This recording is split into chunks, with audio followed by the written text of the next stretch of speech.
ambos entran en contacto, ¿no?, con los colículos, tanto superiores como inferiores, ¿no? Y acá tenemos a la glándula pineal, siempre limitando la parte posterior, la región posterior, ¿no?, del encéfalo, ¿no?, la glándula pineal, ¿no?, como principal estructura del epitálamo. Acá tenemos, ¿no?, aquí este es un corte, ¿no?, en el cual podemos ver las regiones del tálamo, ¿no?, y vemos cómo ya está dividido aquí, ¿no?, por esta estructura, ya, que viene a ser la lámina medular interna, que se abre en forma de I, ¿no?, la cual también en su interior va a tener una serie de núcleos, ¿no?, y esto va a dividir al tálamo, lo va a configurar en una región anterior, ¿no?, una región medial, ¿no?, y una región lateral, ¿no? Todos los núcleos, tienen, una gran importancia, ¿no? De los que hemos visto, ¿no?, se encuentran ubicados en esta región, ¿no?, en la región ventral.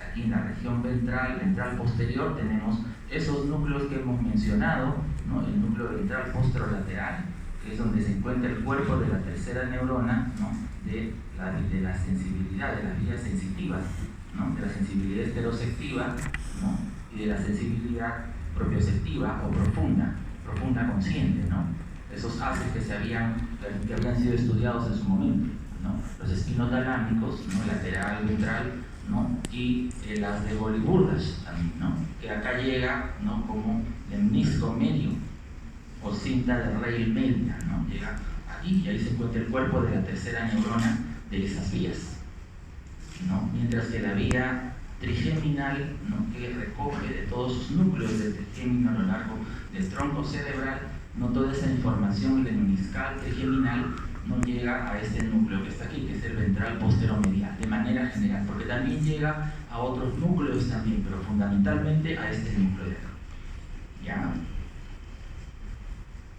Entonces, las subdivisiones nuevamente, ¿no?, tiene una superficie superior, ¿ya?, es la capa zonal, ¿ya?, que es lo que vemos aquí, ¿ya?, en la parte superior, ¿ya?, pero tiene una superficie lateral, ¿no?, donde se encuentra lo que es sustancia blanca, la lámina medular externa, aquí en esta región, ¿ya?, y bueno, la sustancia gris, que es todo esto que está aquí, está dividido por esta lámina vertical de materia blanca o de sustancia blanca, ya que recibe el nombre de lámina medular interna, que se abre sus dos brazos, ¿no?, configurando una Y, ¿no? Entonces, ¿no?, esta lámina medular interna, ¿ya?, va a dividir, ¿no?, a estos grupos nucleares, ¿no?, los va a ubicar en una mitad medial y una mitad lateral, ¿ya? Anterosuperiormente, en la parte anterior, ¿ya?, lo que está ubicado entre los brazos de la I, ¿ya?, corresponde a la región anterior, la parte anterior, ¿ya? Y lateralmente, al tallo, ¿ya?, que es este que está aquí de la I, ya se encuentran las partes medial y la parte lateral. Ya, a su vez, esta parte lateral se divide en una parte posterior, una hilera posterior y una hilera anterior o ventral. Vamos a ir revisando algunas de las estructuras, algunos de los núcleos y su importancia funcional. Cada una de las tres partes del tálamo mencionadas, que están acá, ¿ya?, contienen grupos nucleares, como hemos visto.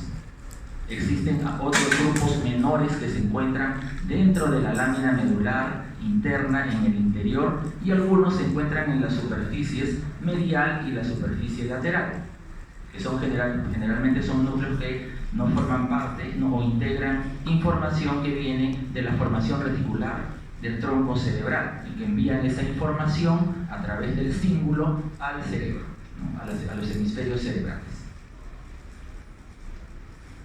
La porción anterior tiene un núcleo, que es el que habíamos visto ya, ¿no?, que es el núcleo anterior, ¿ya?, los núcleos anteriores del tálamo, y van a recibir a un tracto, un fascículo que es el fascículo mamilotalámico o fascículo de Pigdacil, ¿ya? Que interviene, ¿no?, en el circuito de Papez, ¿ya?, procedente de los núcleos mamilares, ¿no?, de los cuerpos mamilares que ustedes ya conocen, ¿no? Esto básicamente interviene, tiene una estrecha relación con lo que es el aspecto emocional, el tono emocional, ¿no? Ya, básicamente, ¿no?, dado que los cuerpos mamilares, ¿no?, al igual que otros núcleos también hipotalámicos, forman parte del sistema límbico, ¿no? Entonces, el sistema límbico es el encargado básicamente de integrar las emociones, ¿no?, la parte afectiva, ¿ya? Y también interviene, ¿no?, en mecanismos de la memoria reciente o memoria de trabajo, ¿no? También de la memoria anterógrada, el proceso cuando se produce una lesión en los cuerpos mamilares, ¿no?, como ocurre por ejemplo en el síndrome de Wernicke-Korsakoff, que se produce muchas veces en alcohólicos crónicos, ¿no? Se produce una lesión de estos cuerpos mamilares y se produce una alteración en la consolidación de esta memoria, ¿no? Entonces, ¿no?, de estos cuerpos mamilares que ustedes ya conocen se establecen conexiones, ¿no? Se establece una conexión con estos núcleos anteriores, con este núcleo anterior del tálamo, ¿no? Y ¿no?, eso recibe el nombre de fascículo mamilotalámico o fascículo de Pigdacil, que forma parte del circuito de Papez, ¿no? El circuito de Papez, que es el circuito hipocampo mamilotalámico cortical, porque al final llega la información a través de las radiaciones tálamo singulares a las cortezas frontal, parietal y occipital, y finalmente nuevamente regresa a la región hipocampal la información, ¿no? Entonces establecen conexiones recíprocas, ¿no?, por lo explicado, con la circunvolución del cíngulo y también con el hipotálamo. Ya hemos dicho que estos cuerpos mamilares forman parte del hipotálamo, ¿no?, de la región posterior, del grupo posterior, ¿no?, del hipotálamo. En la porción medial tenemos un núcleo que es el núcleo dorsomedial, que lo vemos aquí, ¿ya?, que presenta conexiones bidireccionales con la corteza prefrontal, con núcleos hipotalámicos también y con otros núcleos talámicos, ¿no? Reciben fibras, ¿no?, de la corteza del lóbulo temporal, de la amígdala, del globo pálido, ¿no?, y también de la sustancia nigra, ¿no? Interviene también, ¿no?, en los aspectos, ¿no?, de por la interacción, las conexiones que tiene con el hipotálamo, ¿no? También interviene en lo que es la saciedad, ¿no?, con el núcleo de la saciedad del hipotálamo, ¿no?, que eso lo vamos a ver en un momento.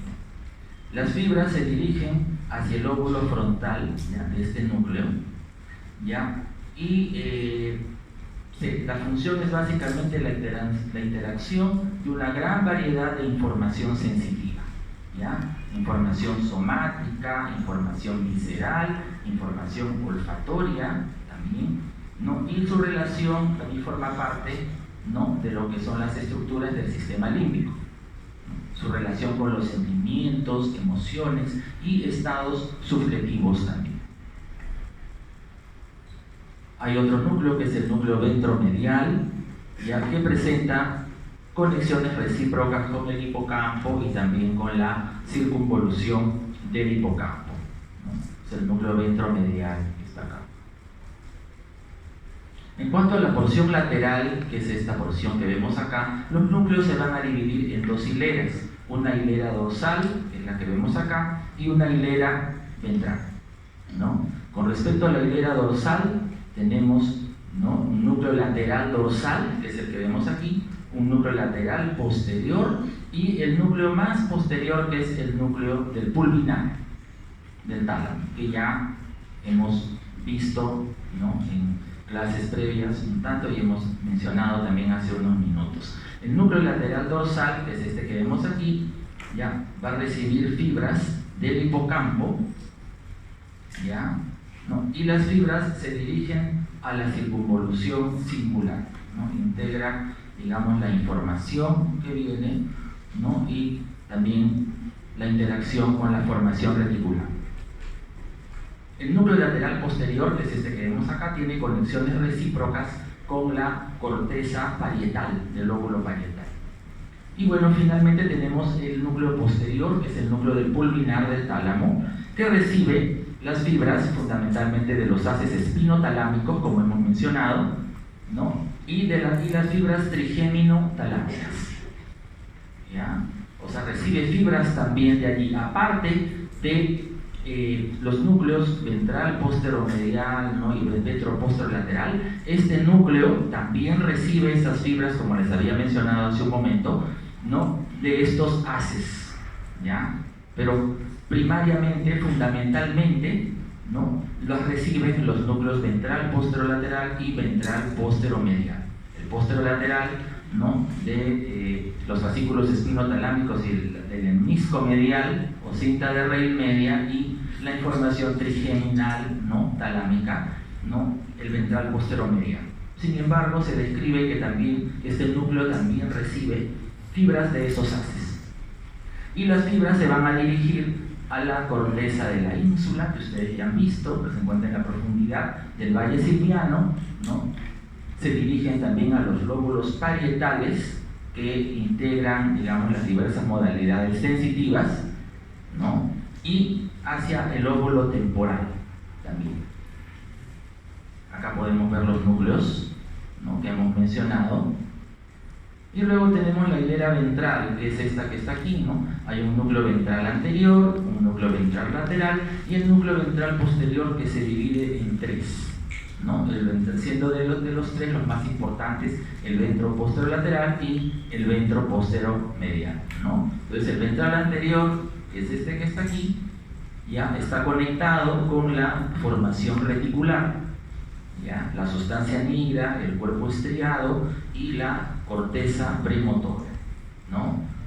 Reciben fibras del globus pallidus. Por eso es que muchas veces cuando hay algún tipo de lesión en este núcleo, de manera general en el complejo nuclear del tálamo, ¿no?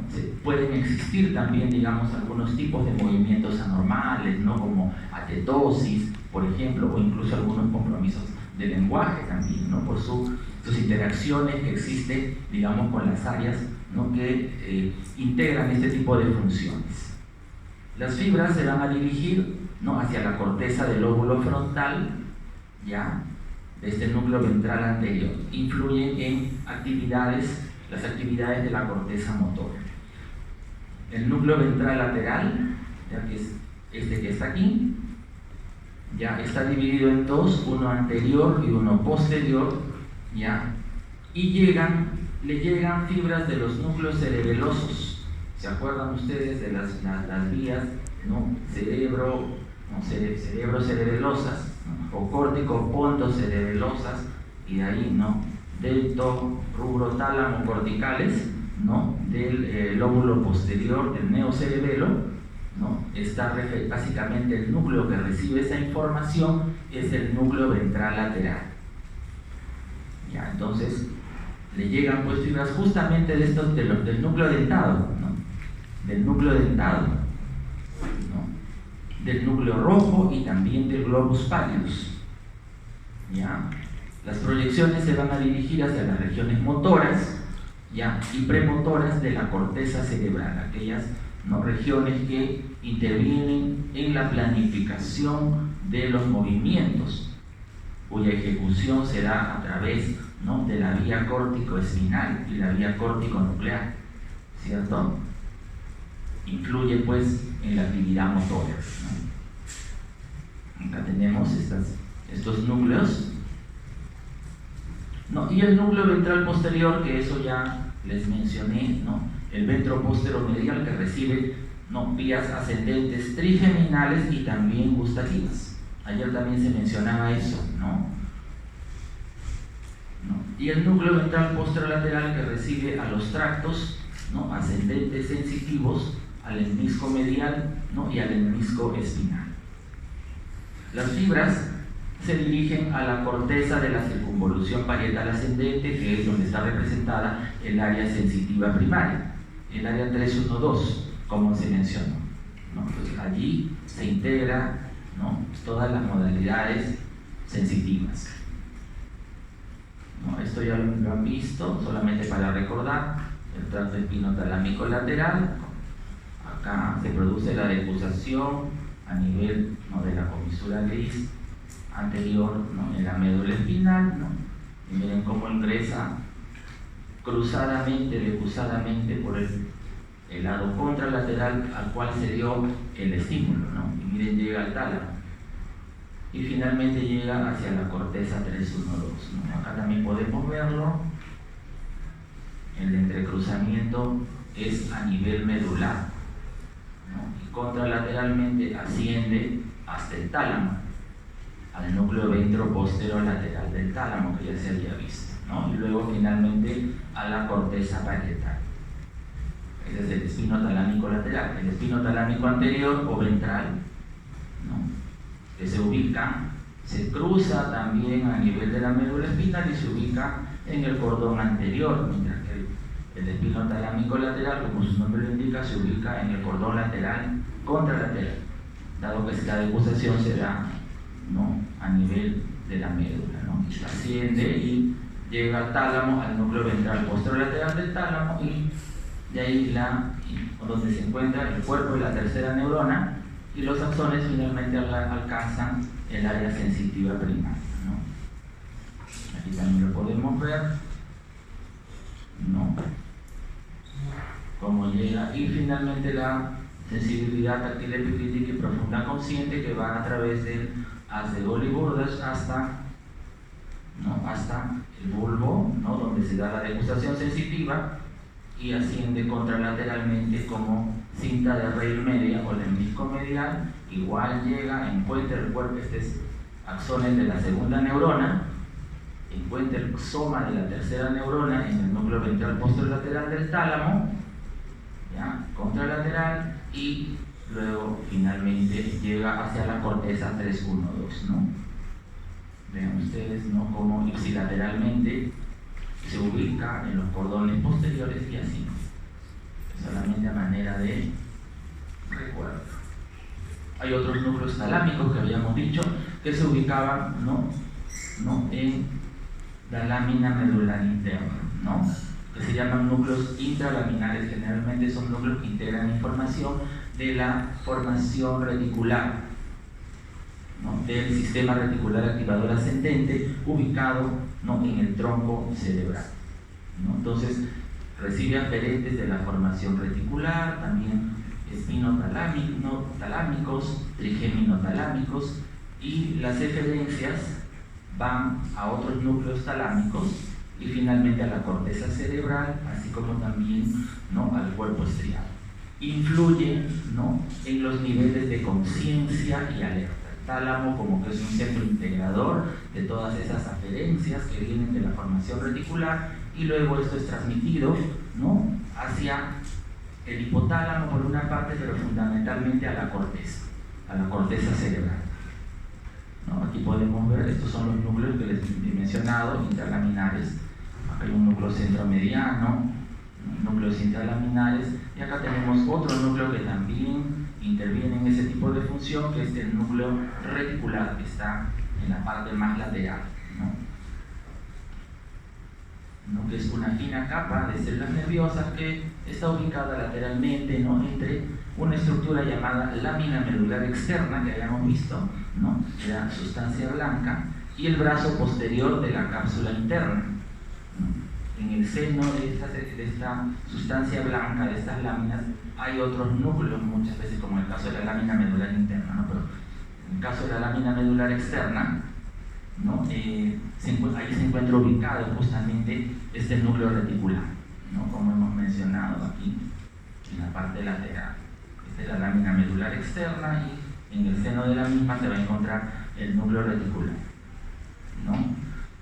Se considera que las neuronas tienen propiedades inhibitorias o GABAérgicas, ¿no? Ustedes saben que el GABA es el principal neurotransmisor inhibitorio del sistema nervioso y el glutamato el principal excitatorio, ¿no? Entonces, las neuronas que forman parte de este sistema son neuronas inhibitorias, GABAérgicas, recibe aferentes de la corteza cerebral, de la formación reticular fundamentalmente, ¿ya? Y los eferentes van como de igual manera que, ¿no?, en los otros núcleos intralaminares, ¿no?, hacia los otros núcleos talámicos también, ¿no? Y regula, pues, ¿no?, la corteza regula la actividad talámica mediante la función, digamos, de este núcleo.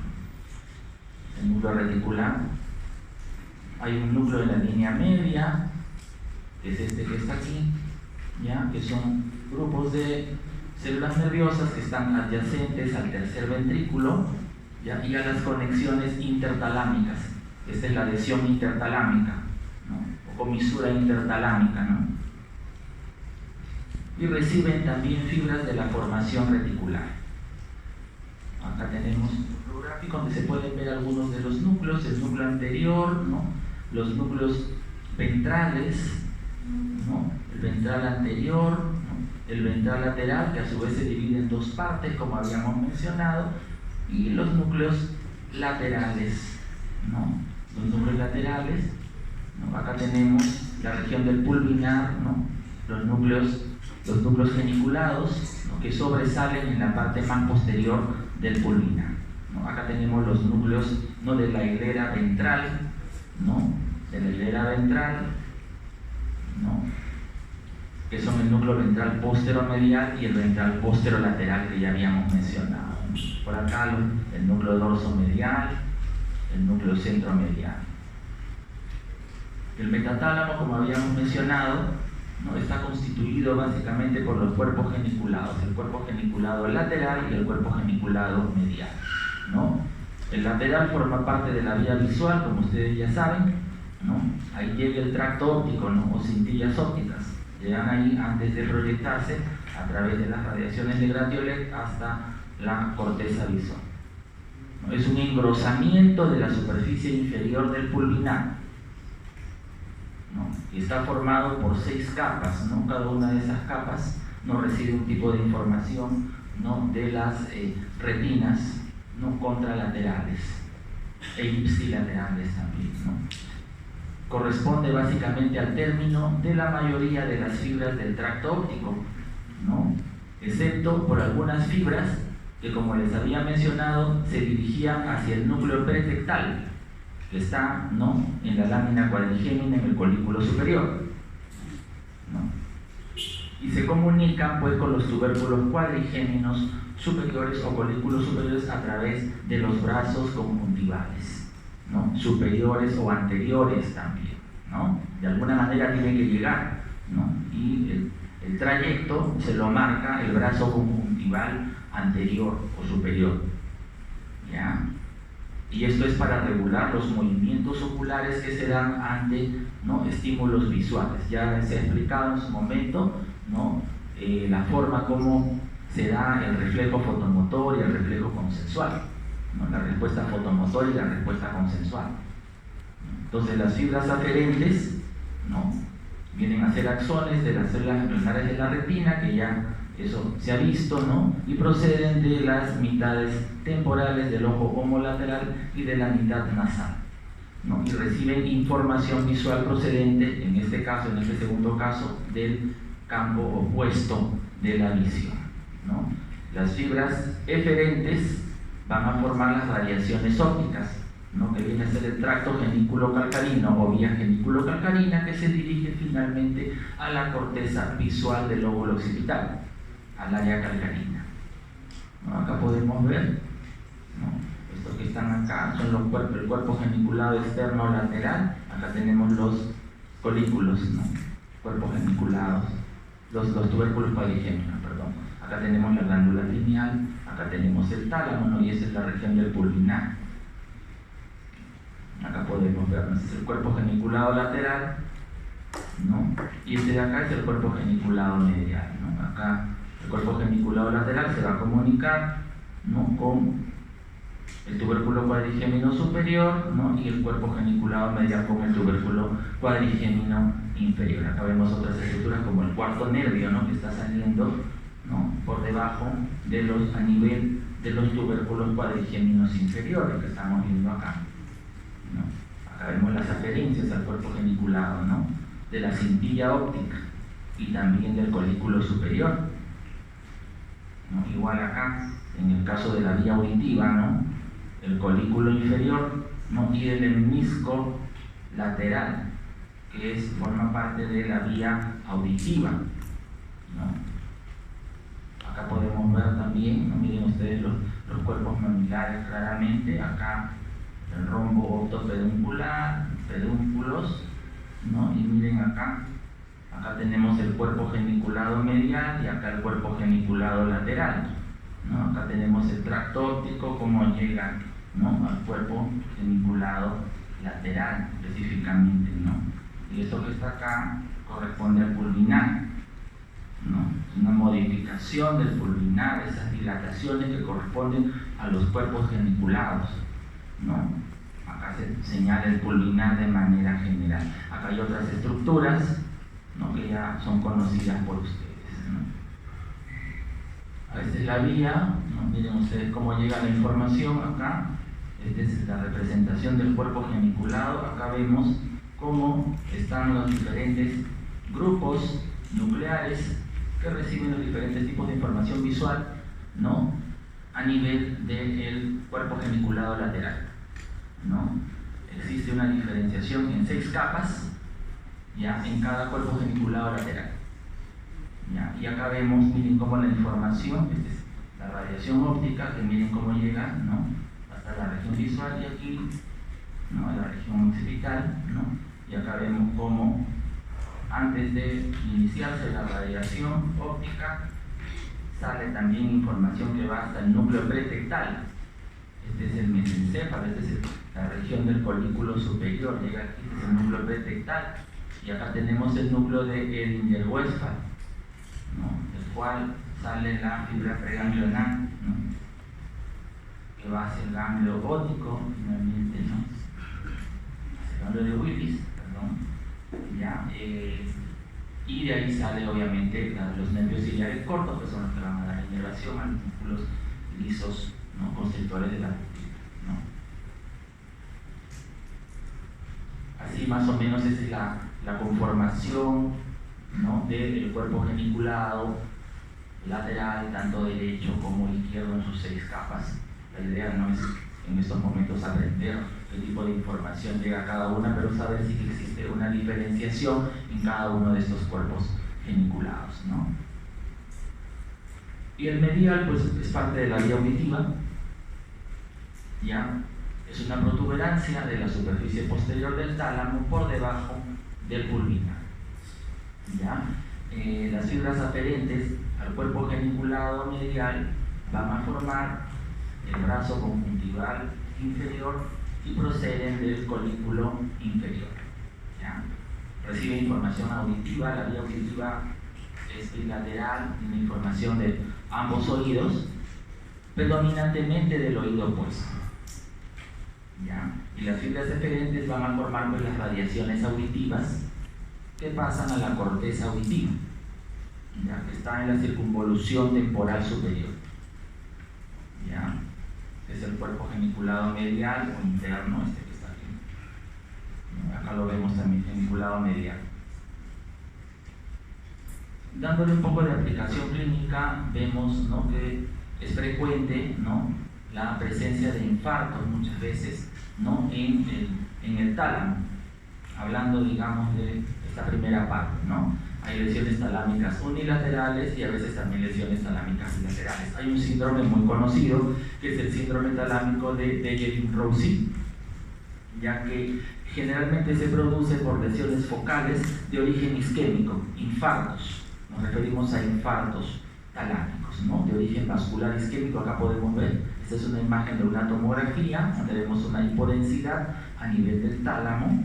Ya esto que está aquí es la cápsula interna, ¿no? Ya se va a tener una clase de rayos de neuroimagenología, ciertas, ¿no? Aproximaciones en las cuales de repente se va a hablar un poquito más sobre eso, ¿no? Pero esta es una imagen de resonancia en la cual se ve esta imagen de hiperintensidad a nivel del tálamo derecho en este caso, ¿no? y vemos, ¿no?, que esto corresponde a un infarto, ¿no?, un evento cerebrovascular isquémico, ¿no? Entonces, la sintomatología uno la deduce de acuerdo a las funciones que tiene el tálamo, ¿no?, estos acúmulos nucleares, las interacciones, ¿no?, la integración de todos los tipos de información que recibe, ¿no? Entonces, puede haber hemiparesia, o sea, disminución de fuerza, ¿no?, contralateral, ¿no?, porque ustedes saben que las vías son cruzadas, ¿no?, en el caso de las vías motoras, por la proximidad que estas vías van, ¿no?, por la cápsula interna que está adyacente, puede haber una afectación, ¿no? Puede haber movimientos anormales, ¿no? Recuerdan ustedes que les dije que había una integración, ¿no?, con el globo pálido, por ejemplo, se ha mostrado, ¿no?, que son estructuras extrapiramidales, son nucleoficies de la base que forman parte del sistema extrapiramidal. Hemianestesia superficial, ¿no? Sabemos la integración de las modalidades sensitivas, por lo tanto, si hay una lesión, podrá haber alteraciones sensitivas contralaterales, ¿no?, porque las vías sensitivas sabemos que se decusan o bien en la médula espinal o bien las de la sensibilidad profunda, táctil epicrítica, ¿no?, a nivel del bulbo, ¿no? Entonces, habrá una alteración sensitiva contralateral. Puede haber hiperalgesia, trastornos en la sensibilidad profunda, puede haber hemiataxia, que es una descoordinación, una incoordinación de los movimientos, ¿no?, por alteración también de las vías cerebelosas, que también son integradas en algunos de los núcleos, ¿no?, del cerebelo, asterognosia, ¿no?, pues una función cerebral superior por las conexiones con los lóbulos parietales, los lóbulos frontales, ¿no?, alodinia, que es una alteración sensitiva ante estímulos que no producen originalmente dolor, normalmente dolor, existe una hipersensibilidad grande, ¿no? Todo eso se puede presentar en pacientes que tienen estos síndromes talámicos, ¿no? Dolor severo también, ¿no? A veces las lesiones son bilaterales, ¿ya? Hay un síndrome, que por ahí lo encontré, ¿no?, el síndrome de Percheron, ¿no?, que es secundario a una isquemia bilateral del tálamo, ¿ya? Y puede haber afectación, lo que se describe, afectación del nivel de conciencia. Recuerden ustedes que el tálamo integra, ¿no?, la información que viene de la formación reticular, ¿no? Entonces puede haber cambios fluctuantes en el estado de conciencia, incluyendo el coma, se describe. Afectación del lenguaje también en algunos casos se describe una afasia talámica, que es básicamente por las conexiones que existen con las estructuras frontales que tienen que ver, ¿no?, con, digamos, el lenguaje, corticales, ¿no? Afectación del estado de ánimo, ¿no? Inclusive se habla de afectación de pares craneales, no tan claro eso, ¿no? Trastornos del movimiento o afectaciones de la memoria y del sueño, que son fácilmente explicables si conocemos un poco, ¿no?, las integraciones, las aferencias y las deferencias que recibe el tálamo, ¿no? Entonces, esta es una imagen, ¿no?, de una resonancia cerebral, un corte axial, ¿no?, en el cual podemos ver estas imágenes, que son imágenes de hiperintensidad en ambos tálamos, ¿no? Estos son tumores, hay tumores que pueden afectar también el tálamo, ¿no?, y pueden producir una sintomatología similar. Pasamos a hipotálamo. El hipotálamo corresponde al 0.3% del total del cerebro. Se menciona que, ¿no?, tiene un peso de 4 gramos y lo interesante aquí es reconocer que controla el sistema nervioso autónomo y el sistema endocrino. Tiene un control neural y un control endocrino. Eso es importante, ¿no? Y está implicado fundamentalmente con actividades, ¿no?, visceromotoras, viscerosensitivas, ¿ya?, en lo referente a lo que es el control neural y actividades endocrinas, ¿ya? Se extiende, como ustedes lo han visto, en la parte inferior, ¿no?, del tálamo, desde la región del quiasma óptico, habíamos señalado una región supraquiasmática, donde están unos núcleos que son los núcleos preópticos, los núcleos anteriores, el núcleo supraóptico y paraventricular, ¿ya? Hasta el borde caudal de los cuerpos mamilares, que son los núcleos que están en la región más posterior, ¿ya? Núcleos mamilares, cuerpos mamilares o tubérculos mamilares también se le llama, que lo hemos visto, todos deben haber visto, ¿no?, en su práctica los cuerpos mamilares, ¿no?, en el rombo octopeduncular, ¿no?, en la fosa interpeduncular. Está situado debajo del tálamo, forma el suelo y parte inferior de las paredes laterales del tercer ventrículo. Recuerden que el tálamo estaba en las partes más superiores, ¿no?, de las paredes laterales del tercer ventrículo, mientras que el hipotálamo en las partes más inferiores, ¿ya?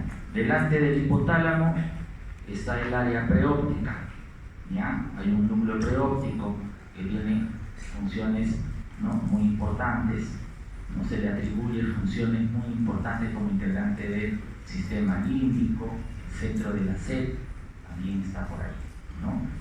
Y conecta principalmente con estructuras del prosencéfalo, o sea, de los hemisferios cerebrales, la parte más anterior, ¿no?, del tronco encefálico. Hay unos fascículos dorsales longitudinales que discurren a través del tegmento mesencefálico, ¿no?, de la calota del tronco cerebral, ¿no?, y también de la médula espinal para poder alcanzar los centros simpáticos, ¿no?, las astas intermedios laterales, ¿no?, donde están representados los, ¿no?, el simpático, ¿no?, el simpático sacro, el parasimpático sacro en el caso del parasimpático, y el simpático en el caso del tórax, la región tóraco-lumbar.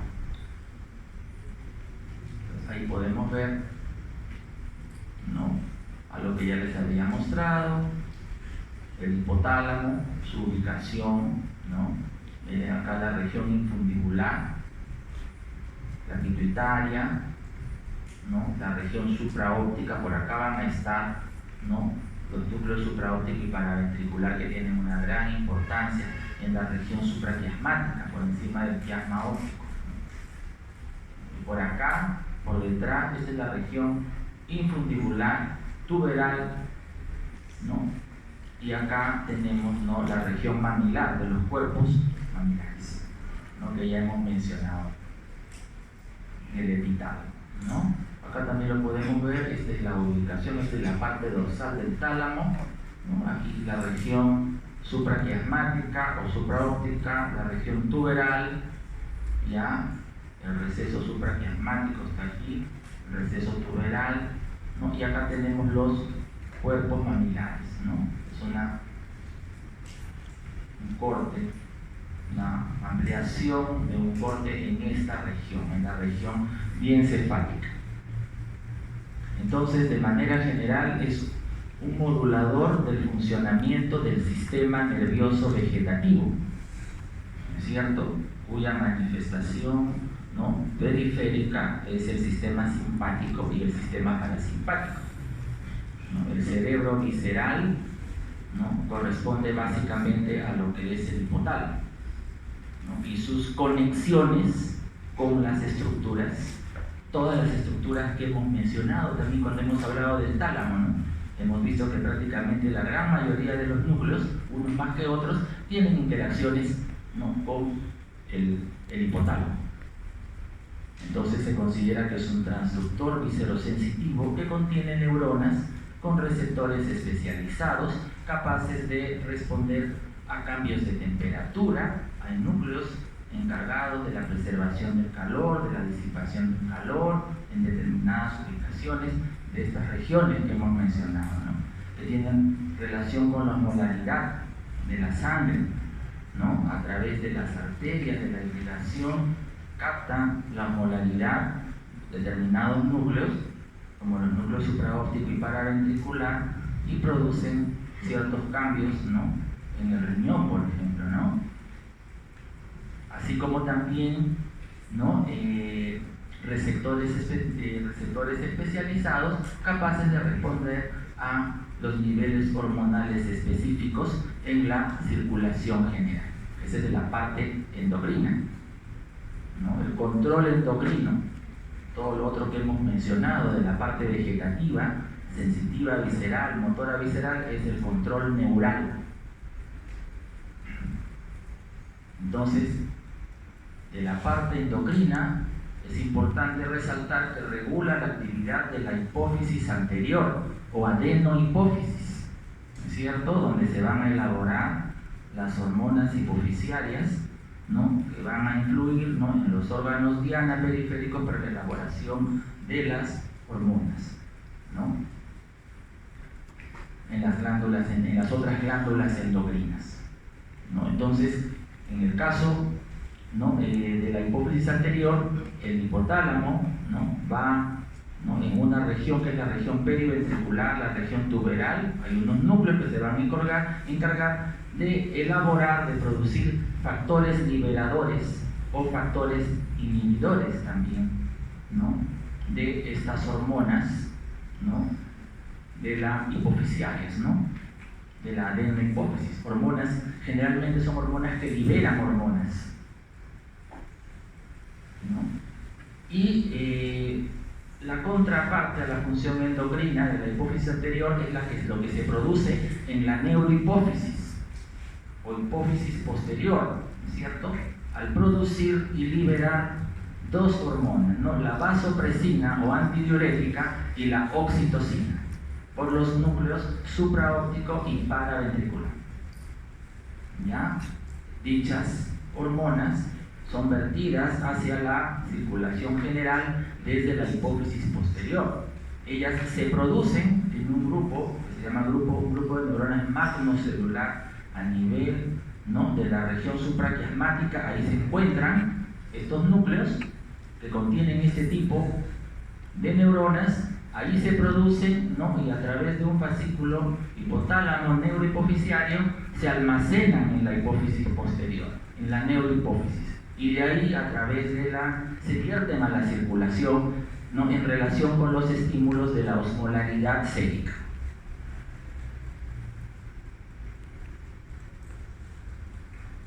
Se encuentra ventral al tálamo óptico, estamos hablando del hipotálamo, y está separado por el surco hipotalámico que les había mencionado inicialmente, ¿no? El límite anterior es la lámina terminal, que es el límite anterior, digamos, del diencéfalo, y el límite caudal y posterior lo dan los tubérculos mamilares o cuerpos mamilares. Se divide de manera general en tres regiones: una región anterior, que es la que está por encima, ¿no?, de la región supraóptica, por encima del quiasma óptico; una región media o tuberal relacionada con el infundíbulo hipofisiario; y la región posterior o mamilar, cuerpo mamilar, ¿no? Ahí podemos ver, ¿no?, la región, ¿no?, hipotalámica. Aquí tenemos la comisura blanca anterior, acá va a estar la lámina terminal. Ya ustedes saben para qué sirve la comisura blanca anterior, ya está visto. La lámina terminal, que es la anterior, el límite anterior. El tallo hipofisiario, que lo vemos aquí, ¿no? Esta sería la región media.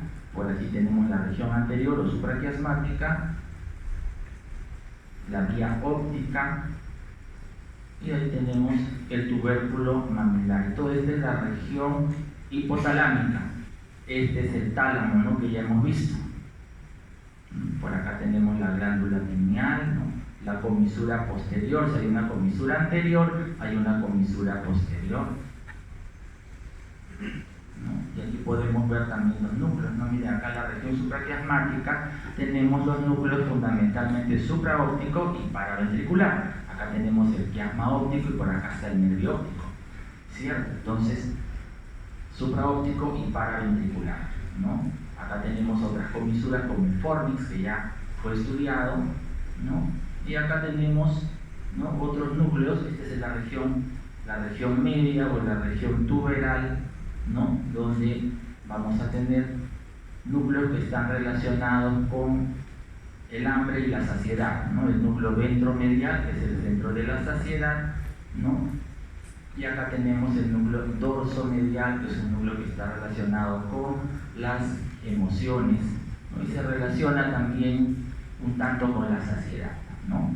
Y acá podemos ver, este es un núcleo que se llama núcleo tuberal, ¿ya? Que interviene en la elaboración también conjuntamente con otro núcleo, que es el núcleo infundibular o núcleo arcuato, ¿ya? En la elaboración de estos factores liberadores de hormonas de la adenohipófisis, ¿ya? Y acá tenemos, bueno, el tubérculo mamilar o cuerpo mamilar, que está en la región posterior. Y acá podemos ver, ¿no? Se ve, ¿no?, cómo este es el tálamo, esta es la lesión intertalámica, y vemos cómo el tubérculo mamilar entra, ¿no?, en contacto con el núcleo anterior del tálamo, ¿ya?, a través del fascículo mamilotalámico de Wittgenstein, ¿no?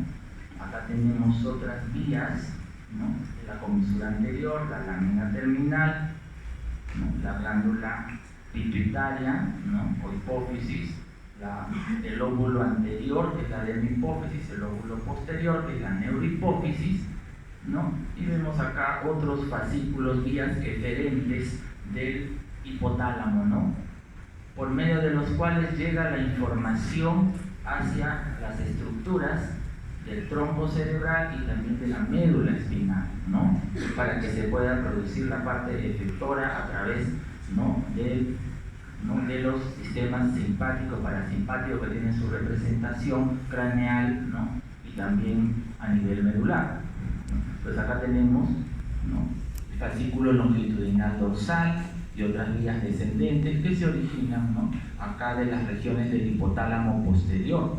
Pues es anterior, medio y posterior. Es un núcleo que es el núcleo posterior.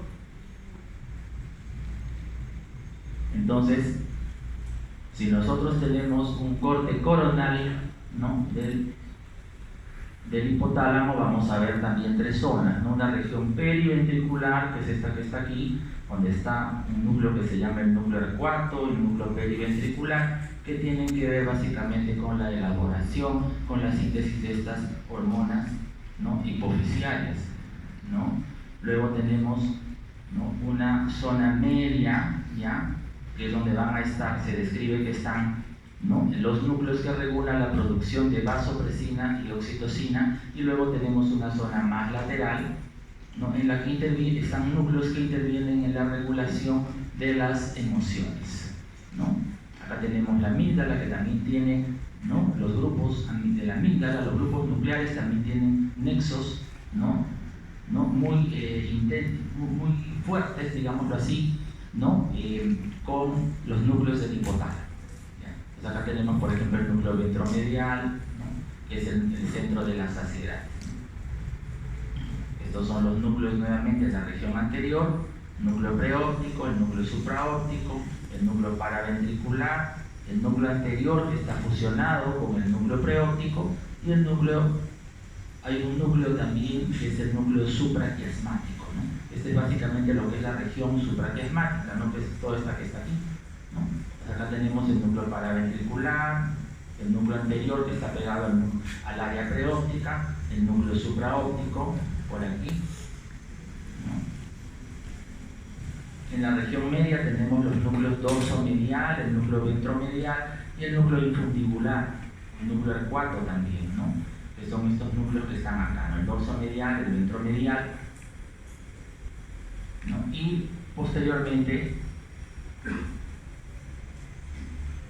tenemos el núcleo posterior y el tubérculo mamilar, que es el que está acá, el tubérculo mamilar. Y acá tenemos el contacto, ¿no?, la integración a través de la región infundibular con la hipófisis. Acá tenemos los núcleos mamilares, los cuerpos mamilares que ya hemos mencionado. Y en la zona lateral se reconocen también los mismos núcleos, ¿ya? Parte del núcleo preóptico, el núcleo supraquiasmático, también parte del núcleo supraóptico, el lateral, que es el centro del hambre, el núcleo que representa el centro del hambre, el núcleo tuberomamilar, el núcleo tuberal lateral, ¿no? La zona lateral influye también en el sistema nervioso autónomo, ¿ya? Específicamente el simpático, ¿no? Lateral y posterior, mientras que las zonas más anteriores, ¿no? El parasimpático, ¿no? De la zona lateral se origina un fascículo, unas fibras longitudinales que van a conformar el haz prosencefálico medial, que van hacia las regiones anteriores del telencéfalo. Existen aferencias y eferencias múltiples, ¿no? En este complejo nuclear. Acá podemos ver nuevamente, ¿no? Los núcleos que hemos mencionado, tanto del área periventricular, del área medial, ¿no? Y del área lateral. Y acá vemos el sistema túbero-infundibular, ¿no? Que a través, ¿no? del sistema porto-hipofisiario llega la información, ¿no? de los factores liberadores o inhibidores hacia la adenohipófisis. Este es otro corte, un corte coronal en el cual podemos ver también los acúmulos nucleares, ¿no? La región periventricular, ¿no? Las áreas hipotalámicas anterior, ¿no? El núcleo supraóptico, ¿no? El núcleo paraventricular, ¿no? El núcleo hipotalámico dorsal, el haz prosencefálico medial, que ya les había mencionado, que iba hacia adelante, hacia la región, digamos, más anterior de la encefálica, que es un sistema difuso de axones que va a interconectar la región septal, que es la región más anterior, ¿no? que está por delante de la lámina terminal, el hipotálamo y también el tronco cerebral, ¿no? asociado a mecanismos de recompensa y conducta, ¿no? Acá podemos ver, ¿no? Este es el haz prosencefálico medial, ¿no? cómo se extiende, ¿no? hacia la región tegmentaria del tronco encefálico, ¿no? Aferencias, hay aferencias neurales, ¿no? que vienen mayoritariamente del sistema límbico, ¿ya? desde la formación hipocampal a través del fornis y del núcleo amigdalino, ¿no? Y aparte viene de corteza, la corteza orbitofrontal, los núcleos talámicos de la línea media y también de la retina, ¿no? Hay, ¿no? Interviene también el hipotálamo en lo que es la regulación del ciclo sueño-vigilia, ¿no? en núcleos que están ubicados en la región más anterior. El haz prosencefálico medial, que interconecta el prosencéfalo basal y la región septal, que está más adelante, con el área hipotalámica lateral, ¿no? y fibras también del tronco cerebral. Y hay aferencias humorales, ¿ya? que hay, digamos, diversas, hay órganos, digamos, que están circunventriculares, que están alrededor, digamos, del tercer ventrículo, que detectan cambios químicos, ¿no? del líquido cefalorraquídeo y de la sangre, y van a retransmitir a través de estas aferencias, ¿no? hasta el hipotálamo cercano, ¿no? Entonces, estas neuronas son estimuladas químicamente por sustancias como la glucosa, las hormonas, ¿no? Hay otras aferencias que vienen de otras regiones, ¿no? Acá vemos las múltiples conexiones que existen, ¿no? Por ejemplo, ¿no? de la región posterior, ¿no? tenemos estos haces, el haz longitudinal dorsal, ¿no? que va al tegmento mesencefálico, ¿no? Y acá tenemos el fascículo mamilotalámico, por ejemplo, ¿no? que es lo que hemos mencionado. Y las eferencias de igual manera, ¿no? van hacia el tálamo, hacia la formación reticular del mesencéfalo por estos fascículos que hemos mencionado, ¿no? fascículos longitudinales dorsales, fascículos mamilotegmentarios, que llevan toda esta información, ¿no? para las eferencias respectivas, ¿no? ante los diversos estímulos viscerales que se presentan, ¿no? hacia el núcleo amigdalino, al tronco cerebral, también desde la misma región periventricular se originan fibras periventriculares que se van a continuar con el fascículo longitudinal dorsal hacia el tronco, ¿no? La otra es el fascículo mamilotegmentario que va hacia el tegmento mesencefálico, el fascículo mamilotalámico, el de Big-Dacil, que ya hemos mencionado, que va del cuerpo mamilar hacia el núcleo talámico anterior. El otro es el prosencefálico medial y hay otras proyecciones hipotalámicas descendentes, ¿no? que hemos visto. Acá tenemos, por ejemplo, ¿no? el el mamilotalámico, ¿no? El cuerpo mamilar hacia el núcleo talámico anterior, tubérculo mamilar.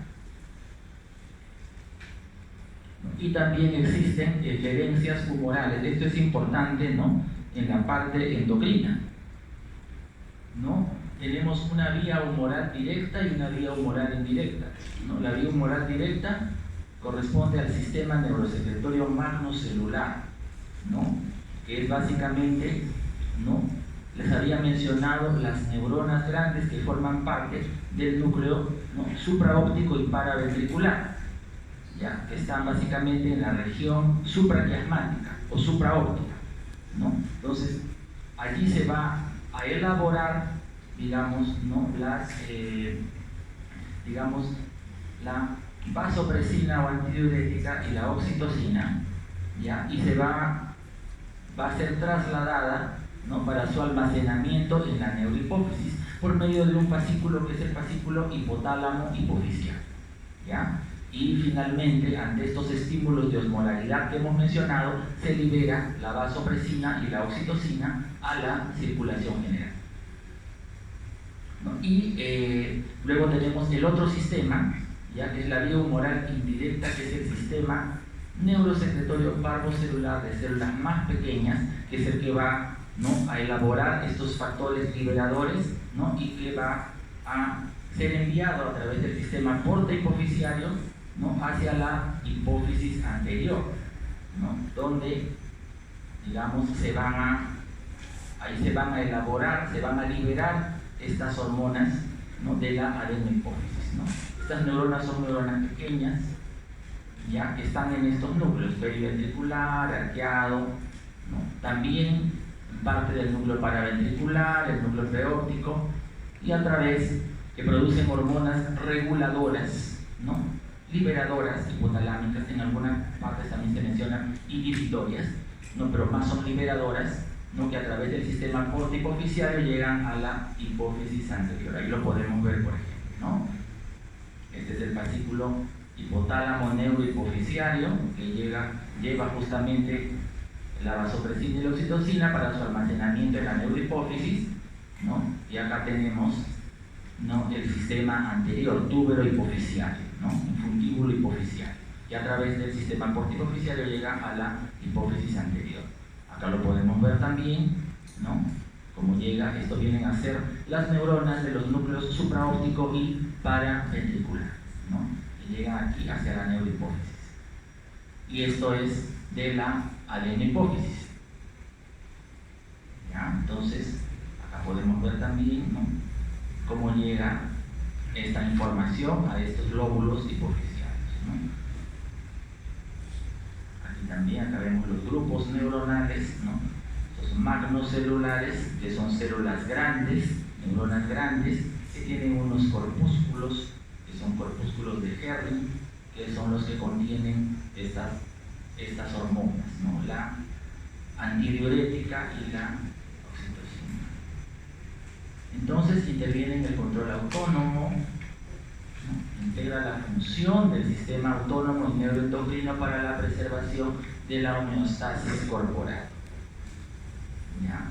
El hipotálamo es el centro nervioso superior para el control de los centros autónomos de orden inferior, que están situados en el tronco cerebral y la médula espinal. Entonces, de manera general, el área hipotalámica anterior y el área preóptica, el núcleo preóptico, influyen en las respuestas parasimpáticas, a los centros parasimpáticos ahí, mientras que los núcleos que están ubicados en la región posterior y lateral básicamente van a influir en las respuestas simpáticas. Ahí están los centros simpáticos.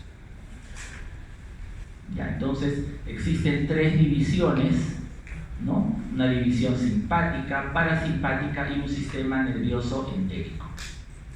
Ya, entonces el control hipotalámico principalmente se origina en el núcleo paraventricular, ¿ya?, dando origen a un fascículo que es el fascículo prosencefálico medial, ¿ya?, que se continúa finalmente en el tegmento lateral del tronco cerebral, ¿ya?, y finalmente no llega a la columna lateral de la médula espinal. Sabemos que existe a nivel toracolumbar una representación, ¿no?, de en las astas intermedio laterales, ¿no?, del simpático, ¿no?, del sistema simpático, mientras que a nivel sacro tenemos la representación, digamos, del parasimpático sacro, el cual también tiene una representación craneal, ¿no?, de los nervios craneales, tercero, séptimo, 9 y 10, ¿no? Entonces, el sistema simpático ya se origina pues en la médula espinal, ¿no? Existen dos neuronas que conectan el sistema nervioso a los órganos blancos, una neurona preganglionar y una neurona postganglionar. ¿No? La neurona preganglionar se encuentra en el sistema nervioso central, ¿no? Puede ser, ¿no?, a nivel craneal, a nivel del tronco cerebral, o puede ser también a nivel de la médula espinal, ¿no? Y la neurona postganglionar se encuentra en ganglios periféricos. La primera neurona preganglionar, la vamos a encontrar en el sistema nervioso central, como hemos mencionado. En el sistema simpático se origina en la médula espinal, específicamente en los segmentos entre T1 a L3, ¿no?, en el núcleo intermedio lateral, ¿no?, o astas intermedio laterales representadas. Y el sistema parasimpático se origina en el tronco encefálico, en el tronco cerebral, ¿no?, en los núcleos, ¿no?, del tercero, el séptimo, el 9 y el 10, y en la médula espinal sacra también, de S2 a S4, ¿no? Entonces acá podemos ver, ¿no?, las regiones anteriores que tienen la influencia, digamos, del parasimpático, mientras que las respuestas en las regiones posteriores son más simpáticas, ¿no? Entonces cuando se produce un estímulo de naturaleza visceral, miren ustedes cómo la información, ¿no?, desciende por estos fascículos que hemos mencionado, esos fascículos tegmentarios, mamilos tegmentarios, dorsales, ¿no?, por el tronco cerebral, ¿no?, y van a, dependiendo, ¿no?, del estímulo, ¿no?, se va a dar la respuesta, ¿no? Por ejemplo, en el caso del estímulo simpático, miren cómo va a llegar esta información, ¿no?, que viene justamente de las regiones posteriores, los núcleos posteriores y laterales, ¿no?, del hipotálamo, y va a llegar justo hasta las columnas intermedio-laterales de la médula espinal, ¿no? Y miren cómo ingresa, ¿no?, hacia la cadena simpática para dar su sinapsis, ¿no?, a nivel de los ganglios simpáticos y finalmente dar la respuesta efectora, ¿no? Igual en el caso del parasimpático, ¿no? Miren cómo llega acá la representación craneal, donde están los núcleos de los nervios craneales tercero, séptimo, ¿no?, el 9 y el 10, ¿no?, dependiendo obviamente del estímulo, ¿no? Y en ese caso, acá se va a encontrar pues obviamente la neurona preganglionar y finalmente la neurona postganglionar. Se va a encontrar básicamente los ganglios de la pared de las vísceras, fundamentalmente, ¿no? Acá podemos ver también, ¿no?, la cadena simpática, ¿no? Este es en el caso del simpático y este es del parasimpático, ¿no? El control parasimpático, la estimulación del hipotálamo anterior, del núcleo preóptico, las estructuras que tienen a su cargo el control simpático, ¿no?, va a producir estas respuestas, ¿no?, la disminución del ritmo cardíaco, la vasodilatación, disminución de la presión arterial, salivación, incremento del peristaltismo, del tracto gastrointestinal, contracción de la vejiga, sudoración, ¿no? Mientras que el simpático produce las respuestas opuestas a su estimulación de los núcleos, ¿no?, a nivel del hipotálamo, ¿no? La estimulación de los núcleos posteriores y laterales producen, ¿no?, la aceleración del ritmo cardíaco, aumento de la presión arterial, suspensión del peristaltismo, dilatación de las pupilas, hiperglicemia, ¿no? Entonces, existen vías ascendentes de los impulsos simpáticos y parasimpáticos, ¿ya? Las fibras sensitivas viscerales predominan pues en las vías parasimpáticas, mientras que la información nociceptiva se transmite por los nervios simpáticos, ¿ya? Entonces, cuando hablamos del sistema motor visceral, tenemos dos grandes sistemas efectores viscerales: el sistema humoral, que produce respuestas hormonales lentas, y el sistema, digamos, neural que produce respuestas rápidas pero de efecto breve, ¿no? Entonces, ahora, las vías motoras viscerales tienen dos neuronas motoras viscerales. Una neurona preganglionar, que ya habíamos dicho que estaba en el sistema nervioso central, y una neurona postganglionar que está en los ganglios, ¿no es cierto? En el sistema simpático, la primera neurona está en el asta lateral de la médula torácica, ¿no? La representación está entre T1 hasta L2, L3, ¿no? Mientras que en el sistema parasimpático, la primera neurona está en el tronco cerebral y en la médula sacra, ¿no? Acá podemos ver, ¿no? Miren, acá siempre, ¿no? La segunda, la neurona postganglionar, ¿no? Va a estar, ¿no? En el cuerpo de la misma, en el ganglio autónomo, ya sea simpático o parasimpático. En el caso del parasimpático está cercano, digamos, a la pared de las vísceras, ¿no? En el caso del simpático, las fibras postganglionares son más largas, son más extensas, ¿no? Como podemos ver acá. Entonces, estas son las fibras preganglionares que se originan acá en el sistema nervioso central, ¿no? En este caso, en el caso del simpático, en la médula; en el caso del parasimpático, de la médula toracolumbar; en el caso del simpático; en el caso del parasimpático, puede ser en la médula sacra o puede ser también a nivel craneal, ¿no? Tronco cerebral, ¿no? Y acá vemos, ¿no? la fibra postganglionar en los ganglios, ¿no? Se origina en los ganglios. Y finalmente la parte efectora llega hacia el músculo liso, músculo cardíaco, células glandulares, ¿no?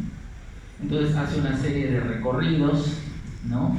Dependiendo del estímulo.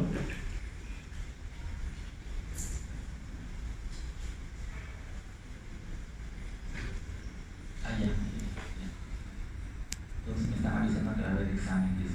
Ya, entonces,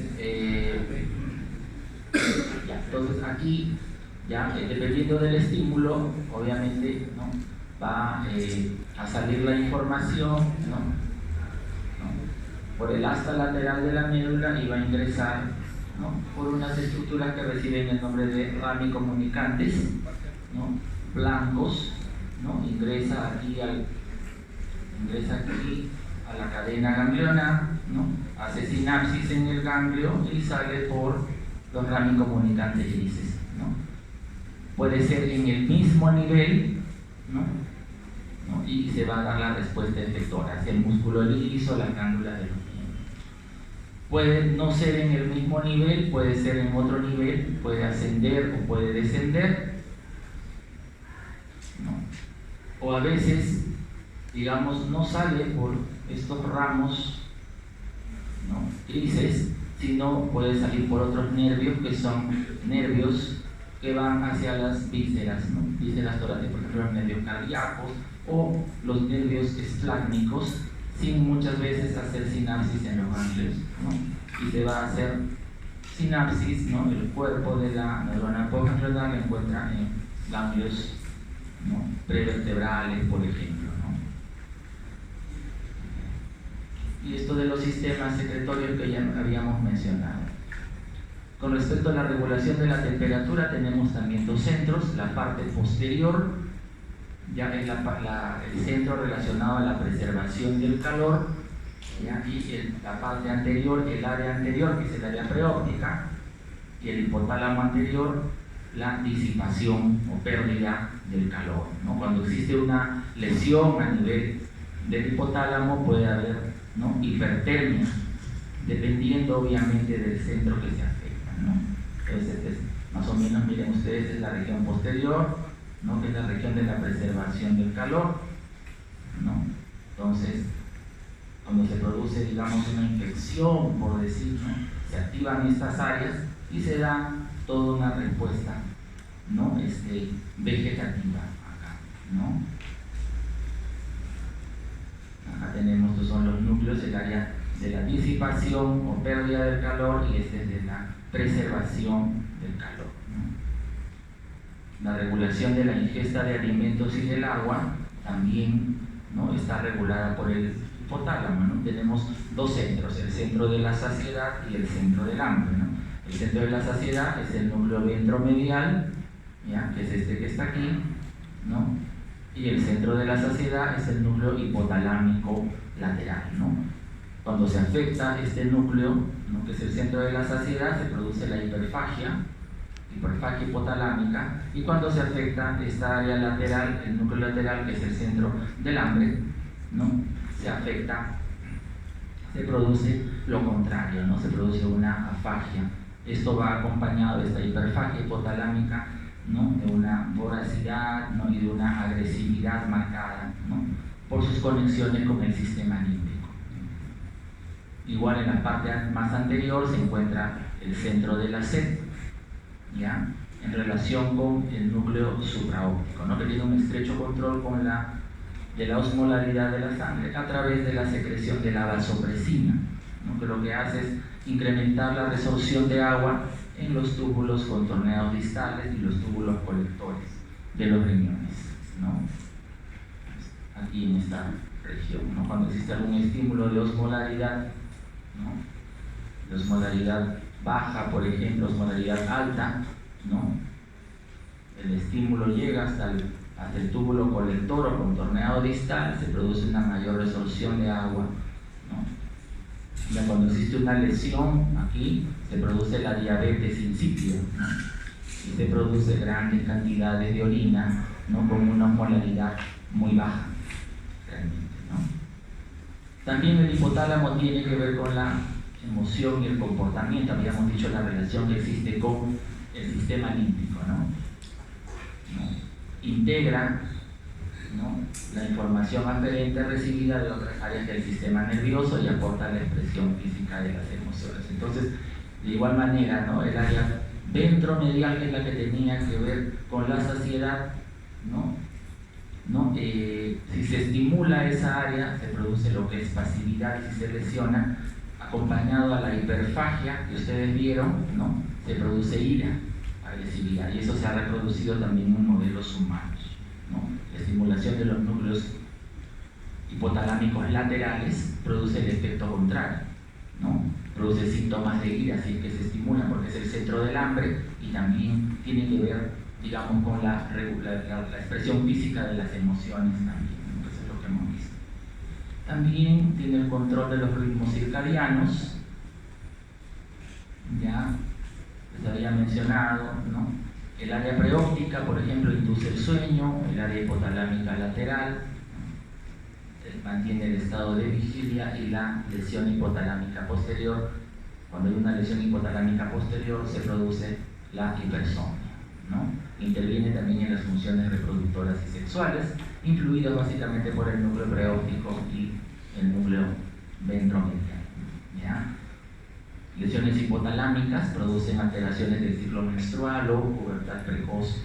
Por ejemplo, hay neuronas que son sensibles a los estrógenos y los andrógenos en estas áreas. Estos son ejemplos de síndromes hipotalámicos, lo que habíamos visto, por ejemplo, cuando se afecta el área ventromedial, ¿no? Se produce, ¿no? Una hiperfagia, ¿no? Mayor hambre, la persona no se sacía, digamos, con lo que come, ¿no? Y puede dar lugar a obesidad, ¿no? Este es el modelo humano de lo que se vio en el esquema, en el dibujo previo en animales, ¿no? Obesidad y caquexia. Puede haber anomalías sexuales también, trastornos en la termorregulación, una hipertermia. Muy frecuente a veces pacientes que tienen traumatismos craneales presentan hipertermia, ¿no? Diabetes insípida, cuando se lesiona, no se destruyen los núcleos supraóptico y paraventricular de la región supraquiasmática también. Hay que diferenciar, no es lo mismo que decir diabetes mellitus, ¿no? La diferencia será por las concentraciones de glucosa en sangre y orina, que eso no lo tienen acá. Alteraciones del sueño, alteraciones emocionales. El subtálamo, de manera muy breve, ¿no? Es una zona que está muy oculta del cerebro, que está dispuesta, está en esta región, ¿no? Está formado por varios núcleos neuronales, podemos ver aquí, ¿ya? No, y tiene una función motora, recibe una serie de aferencias y eferencias de estructuras corticales y subcorticales, Y cuando se produce su lesión, se producen trastornos hiperkinéticos muy violentos, ¿no?, en un hemicuerpo que recibe el nombre de hemibalismo. Hemibalismo, ¿no? Lo podemos ver aquí en la parte inferior del tálamo. Y finalmente el epitálamo, con su representante, su componente básico, que es la glándula pineal, está formado por la comisura de la adénula, ¿ya?, y la comisura posterior o epitalámica, ¿no? Está en la región dorsomedial del tálamo, este es el tálamo, ¿no?, y regula los ciclos circadianos, ¿no? Tiene la forma como si fuese una piña, ¿no?, el color gris rojizo, y segrega la melatonina. Eso es lo importante de aquí, relacionado a la cantidad de luz solar, ¿no? Al oscurecer se activa, se vierte la melatonina a la sangre y se produce el sueño. Bien, eso es todo. Muchas gracias.